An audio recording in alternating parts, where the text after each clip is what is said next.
Hello everyone, welcome to Sanmarga classes. 10ನೇ ಪ್ರಶ್ನೆ, ಶ್ರಮ ಮತ್ತು ಉದ್ಯೋಗ ಎಂಬಂತಹ ಚಾಪ್ಟರ್ ಇಂದ. ಶ್ರಮ ವಿಭಜನೆಯ ಪ್ರಮುಖ ಅನಾನುಕೂಲ ಯಾವುದು ಅಂತ ಕೇಳ್ತಾ ಇದ್ದಾರೆ ಮಕ್ಕಳ.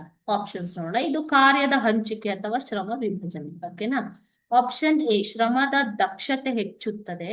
ಆಪ್ಷನ್ ಬಿ, ಉತ್ಪಾದನೆ ಗುಣಮಟ್ಟ ಹೆಚ್ಚಾಗುತ್ತದೆ. ಆಪ್ಷನ್ ಸಿ, ಕೆಲಸದಲ್ಲಿ ಏಕತಾನತೆ ಉಂಟಾಗುತ್ತದೆ ಮತ್ತು ಸರಾಸರಿ ವೆಚ್ಚ ಕಡಿಮೆ ಆಗುತ್ತದೆ.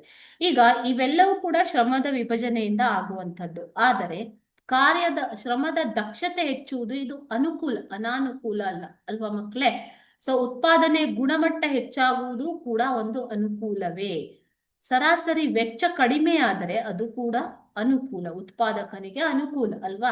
ಆದರೆ ಕೆಲಸದ ಏಕತಾನತೆ ಉಂಟಾಗುವುದು ಅಂದ್ರೆ ಒಬ್ರು ಒಂದೇ ರೀತಿಯ ಕೆಲಸವನ್ನ ಮಾಡುವುದು. ಫ್ಯಾಕ್ಟ್ರಿಗಳಲ್ಲಿ ಶ್ರಮ ವಿಭಜನೆಯನ್ನ ಮಾಡಿರ್ತಾರೆ. ಒಬ್ರು ಪ್ಯಾಕಿಂಗ್, ಒಬ್ರು ಸ್ಟಿಚಿಂಗ್, ಒಬ್ರು ಬೇರೆ ಏನಾದ್ರು ಪ್ರೊಡಕ್ಷನ್ ಕೆಲಸ. ಓಕೆನಾ? ಸೊ ಕೆಲವೊಂದು ವ್ಯಕ್ತಿಗಳು ಅದೇ ಕೆಲಸವನ್ನ ದಿನನಿತ್ಯವೂ ಮಾಡುವುದರಿಂದ ಕೆಲಸದ ಏಕತಾನತೆ ಉಂಟಾಗುತ್ತದೆ. ಓಕೆ, ವರ್ಷಗಳವರೆಗೆ ಕೆಲಸಗಾರನು ಒಂದೇ ರೀತಿಯ ಕೆಲಸವನ್ನು ಮಾಡೋದ್ರಿಂದ ಆತನಿಗೆ ಏಕತಾನತೆ ಅಂದ್ರೆ ಬೋರ್ಡಮ್ ಆಗುವಂತಹ ಸಂಭವ ಇರುತ್ತೆ. ಇದರಿಂದ ಆತ ಬೇಸರಗೊಂಡು ಉತ್ಪಾದನಾ ಸಾಮರ್ಥ್ಯ ಕಡಿಮೆ ಆಗ್ಬಹುದು ಅಥವಾ ಕೆಲಸದಲ್ಲಿ ಬೇಸರಗೊಳ್ಳಬಹುದು. ಓಕೆನಾ? ಸೊ ಇದು ಒಂದು ಪ್ರಮುಖವಾದ ಅನಾನುಕೂಲ. Thank you.